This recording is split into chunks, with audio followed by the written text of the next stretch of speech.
Oke guys, welcome to Daily Charting with Toshi, di mana kita akan daily chart your favorite cryptocurrencies. Oke, dalam 24 jam terakhir, cryptocurrency market kembali turun ya sebesar 4,04%.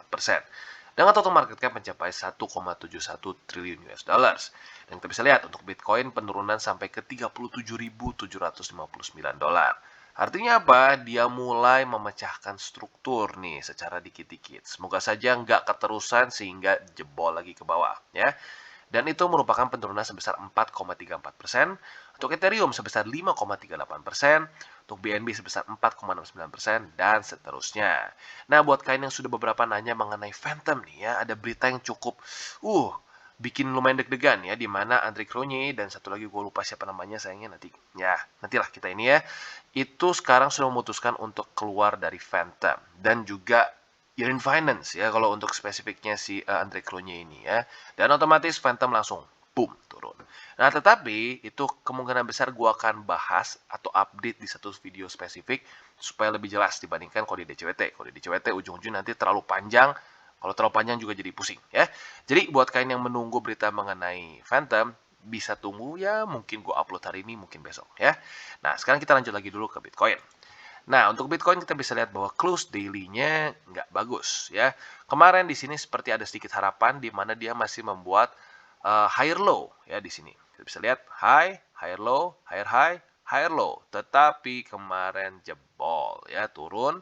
Dan akhirnya kita bisa lihat sekarang dia sedang retest struktur di sini ya. Nah, tinggal pertanyaannya apakah struktur ini akan jebol juga atau tidak? Nanti kita akan bahas di belakang. Sebelum kita bahas detailnya mengenai TA-nya, kita akan masuk dulu ke newsnya yang gak kalah penting. Oke, dan kita masuk ke beritanya. Ternyata di dalam market yang sekarang sedang tidak menentu, ada satu kota di Switzerland yang bernama Lugano ya, sudah bersiap untuk menerima cryptocurrency sebagai mata uang ya. Kita langsung masuk ke beritanya. Jadi sesuai di judul ya, Lugano ini adalah satu kota di Switzerland yang siap mengadopsi cryptocurrency as a mean of apa? Payment untuk taxes, goods, and services. Untuk bayar pajak, barang, dan jasa. Dan ini uniknya juga kolaborasi dengan USDT provider ya, alias Tether. Jadi ini cukup unik ya, kalau bisa bayar pajak, barang, dan jasa, artinya bukan cuma sebagai apa ya, bukan diterima hanya sebagai currency, tetapi diterima sebagai legal tender. Berarti levelnya seperti adopsi dari El Salvador ya.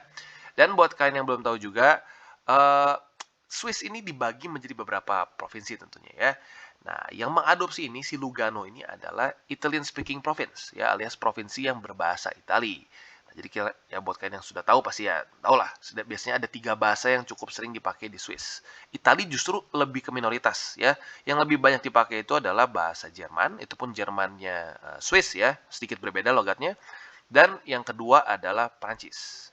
Nah, di sini yang mengadopsi ini si Lugano adalah yang Italian speaking province. Dan ini sudah di-announce oleh city director mereka yang bernama Pietro Poretti ya. Lanjut lagi. Nah, jadi ini dia kurang lebih si announcement-nya. Di mana kita bisa lihat Lugano sudah menjalankan plan B mereka nih. Apa itu plan B? Mereka mengannounce bahwa BTC, Tether atau USDT ya, dan juga Luga yaitu CHF stablecoin menjadi legal tender. Nah, ini cukup unik karena kenapa? Berbeda dengan El Salvador. El Salvador hanya mengadopsi BTC saja sebagai legal tender. Nah, untuk di sini Lugano langsung mengadopsi 3. Nah, menurut gue ini smart move. Karena kenapa? Bukan cuma sekedar Bitcoin saja, jadi rakyat dari si Lugano ini bisa memutuskan untuk bisa taruh di mana aja, gitu ya, bisa taruh di antara 3 ini. Andai kan mereka ngerasa bahwa, aduh, CHF kita bakal rontok nih, misalkan gara-gara apa namanya untuk urusan interest rate, misalnya interest rate dari the Fed. Mereka secara legal bisa beli Tether tanpa harus kena permasalahan apapun, karena tiga-tiga ini legal tender. Jadi mereka punya fleksibilitas. Nah, ini menurut gue cukup keren dibandingkan hanya mengadopsi BTC saja. Dan mungkin ini bisa menjadi satu blueprint bagi negara-negara ke depannya untuk bisa mengadopsi beberapa cryptocurrency sebagai legal tender untuk menjaga stabilitas dari ya buying power rakyatnya. Oke, dan sekarang kita bisa lihat ternyata bukan hanya sekedar menerima cryptocurrency sebagai legal tender ya, tepatnya BTC, Tether dan ini ya, Luga ya, yaitu stablecoin dari CHF. Dia juga ternyata akan memberikan 500 pelajar scholarship ya, karena mereka sedang mempelajari mengenai cryptocurrency dan DeFi. Jadi kalau kita lihat ya, memang Lugano ini sepertinya ingin menjadi crypto hub di Eropa. Dimana nanti ke depannya ya otomatis akan banyak masuk bisnis-bisnis baru ke dalam Lugano karena ya spesifiknya mereka yang apa ya, friendly terhadap kripto. Dan juga yang lebih gilanya lagi apa? Ternyata Lugano ini akan menjadi host dari Bitcoin World Forum Conference ya di Oktober tahun ini. Ya, jadi kita coba lihat nih ke depannya. Apakah akan semakin banyak negara-negara yang akan mengambil langkah yang mirip-mirip seperti Lugano. Oke, dan balik lagi ke Bitcoin. Jadi seperti yang sudah gue ngomongin di depan ya, dimana ya kita bisa lihat secara struktur Bitcoin sekarang sedang dalam posisi yang deg-degan. Kenapa? Karena kemarin walaupun sudah diberikan sedikit harapan ya, seperti 39.000 menjadi higher low, tetapi dia jebol kemarin ya, jebol tembus lagi ke bawah dan sekarang sedang retest struktur di tepatnya sekitar 37.700-an. Nah, tentunya apabila struktur ini pecah lagi ya di sini, ya target selanjutnya adalah daerah sini 37.000 pas ya. Jadi kalau mau dibuletin ini sekitar 37.700-an, di sini 37.000 pas kurang lebih ya. Nah, apabila pada hari ini dua struktur ini tembus, that's bad ya, that's bad. Dan kalau sudah tembus dua-duanya, secara probabilitas kemungkinan Bitcoin bisa kembali lagi menyambut 35.000 ya. Nah, tentunya apakah pasti akan kena atau enggak ya kita nggak tahu ya, karena pada faktanya candle masih berjalan. Jadi untuk sekarang ya kita lihat dulu apakah secara daily-nya dia akan close di bawah dari situ atau tidak. Nah, kalau untuk di 4 hourly-nya, untuk yang ini lebih agresif kita bisa lihat ya sudah tidak bagus ya. Kemarin bentuknya masih oke di sini seperti ini ya. Bentuknya masih membuat high, higher low, higher high, dan masih ada kemungkinan kemarin higher low. Tetapi nggak ada momentum, akhirnya jebol lagi ke bawah. Ya, berarti ya kalau gue pribadi tidak terlalu menyarankan dulu untuk kalian lebih agresif dalam posisi-posisi seperti sekarang. Ya, jadi kurang lebih seperti itu untuk Bitcoin. Kalau kalian yang mungkin belum punya posisi di daerah sekitar seginian ya boleh aja averaging ya 37.600-an, lalu 37 juga boleh. Kalau menurut gue jangan dua-duanya ya, pilih salah satu antara di 37 pas atau di 37.700-an.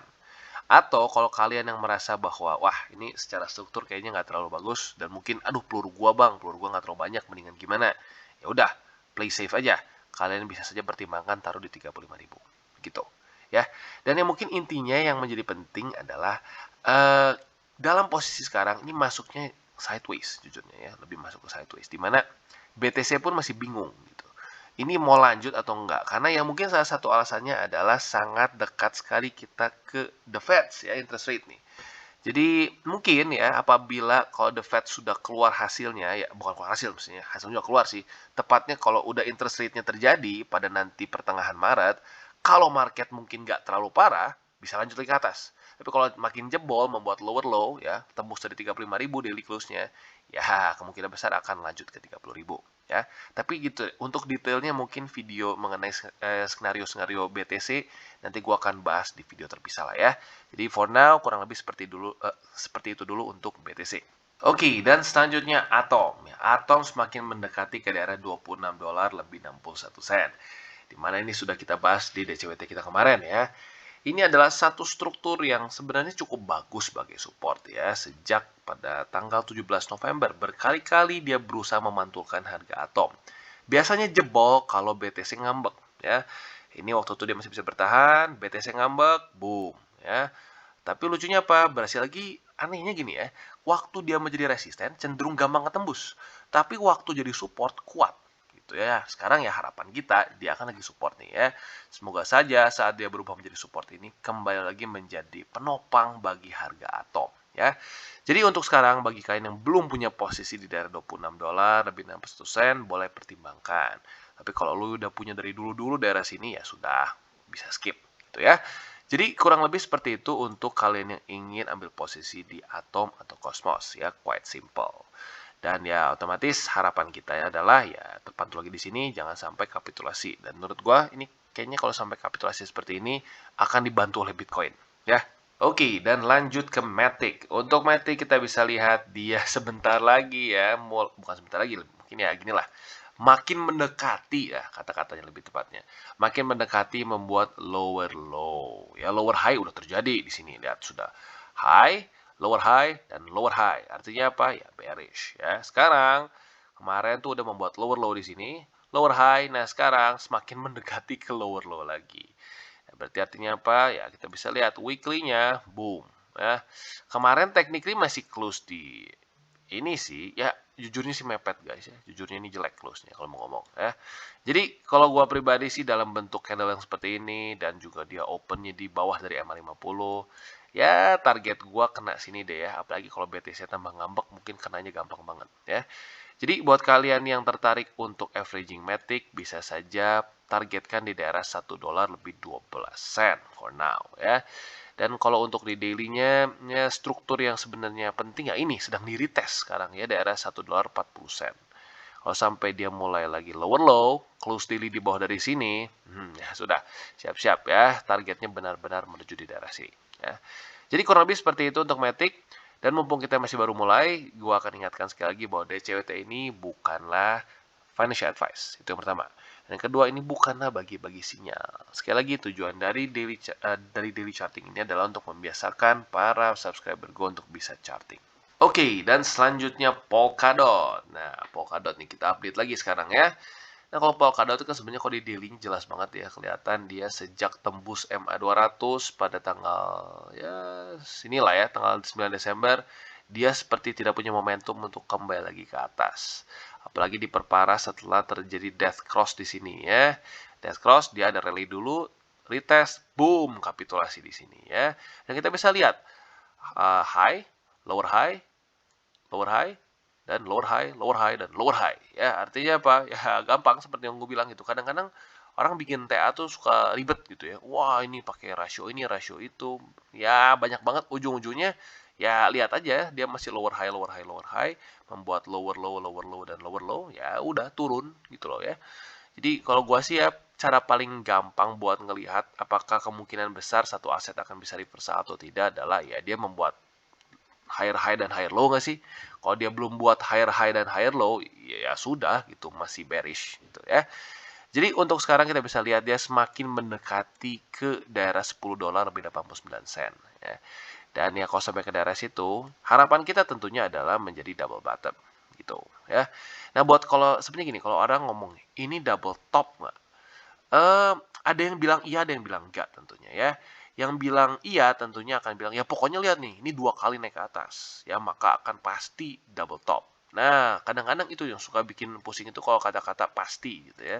Karena nggak ada yang pasti gitu sebenarnya. Kita hanya bisa tahu probabilitas.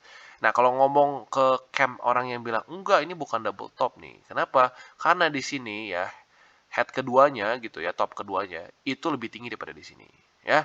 Ya jadi selalu ada perdebatan lah soal pola itu ya. Dan nggak ada benar-benar spesifiknya gimana, setiap orang punya definisi masing-masing gitu. Dan kalau buat yang optimis ya akan berpikirnya bahwa oh ini adalah double bottom, pasti double bottom. Ya kita nggak pernah tahu juga apakah ini pasti double bottom atau tidak.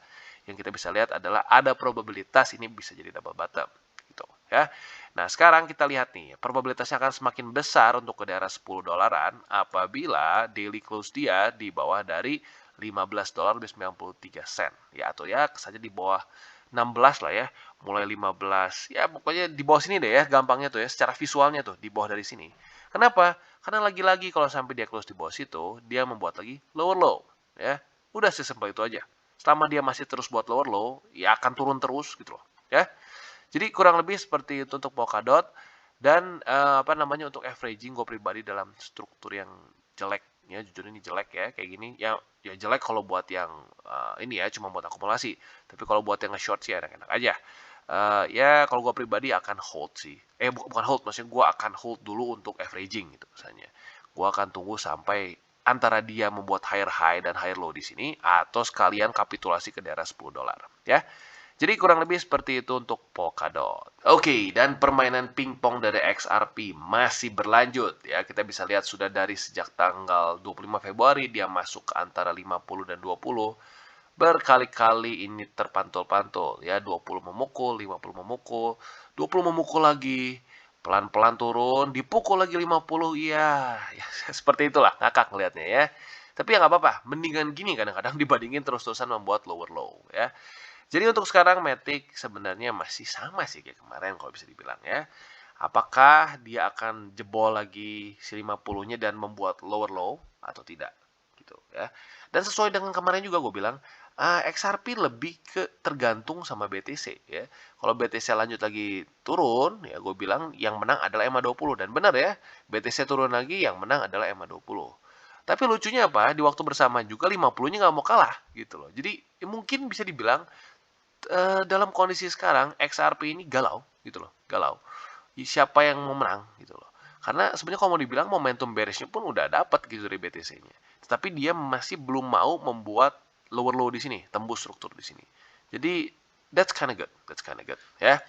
Jadi untuk sekarang kalau XRP sih gue pribadi masih ya wait and see sampai dia bisa breakout nggak nembus MA20, close daily di atas 20 ya. Tapi jangan cuma kayak gini close-nya ya, apalagi spinning top, berarti kan galau tuh artinya ya. Dia close dengan kuat dan mulai memecah struktur-struktur higher low sebelumnya ya, seperti di sini, sini, dan ya terus di sini ya. Jadi untuk sekarang XRP lebih ke wait and see, tunggu sampai dia menemukan momentum atau tidak. Dan untuk weekly close-nya, ya kalau weekly close-nya sih nggak bagus bentuknya ya. Tapi ya minimal di daily-nya dia masih cukup bertahan ya. Jadi kurang lebih seperti itu untuk XRP. Dan akhirnya Luna mulai terkoreksi secara signifikan ya. Kemarin dia sempat terpantul di MA50 di 4 hourly chart di sini ya. Dan buat kalian yang kemarin agresif berarti udah dapat posisi di sini nih. Nah, pertanyaannya waktu ke reject 20 kalian TP atau enggak? Ya nggak tahu ya. Mungkin kalau yang pada main short term kayaknya TP kayaknya ya. Tapi buat yang ini ya sekarang berarti sedikit nyangkut ya. Nah, jadi untuk sekarang Luna kita bisa lihat bahwa targetnya sepertinya adalah mulai masuknya ke daily, which is di $75 lebih 11 sen. Nah, ini adalah struktur dari all time high sebelumnya. Sebelumnya resisten tentunya ya.